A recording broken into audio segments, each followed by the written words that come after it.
وجاءوا أباهم عشاء يبكون قالوا يا أبانا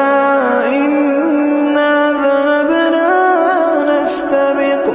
وتركنا يوسف عند متاعنا فأكله الذئب وما أنت بمؤمن لنا ولو كنا صادقين وجاءوا على قميصه بدم كذب قال بل سولت لكم أنفسكم أمرا فصبر